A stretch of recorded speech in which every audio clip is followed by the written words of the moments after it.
সন্তান যেদিন প্রথম ইনকাম করে বাবাকে এনে যখন 500টা টাকা দেয়, বাবা দরজার আড়ালে গিয়ে কাঁদে, আমার ছেলে টাকা দিয়েছে আমাকে, আজকে কত লক্ষ লক্ষ টাকা কামাচ্ছে, একটা পাঞ্জাবি কিনে দেওয়ার জন্য বাপটা যাদের পৃথিবীতে নাই।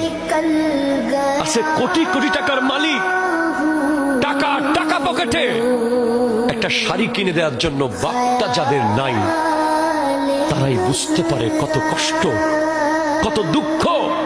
সেজন্য বাপ যাদের আছে, শ্বশুর বাড়ি থেকে ফোন করে দাওয়াত দিলে বলবে আমার বাবাকে ফোন করো, ঠিক কিনা জোরে কথা বলে। মসজিদে টাকা দিলে বাবার হাত দিয়ে দাও, মাহফিলে টাকা দিলে বাবার হাত দিয়ে দাও, গরিব দুঃখীকে সাহায্য করলে বাবার হাত দিয়ে করো। বাবাকে বাইপাস করে তুমি বড় কাবিল হয়ে যাও না, ঠিক কিনা কথা জোরে বলেন।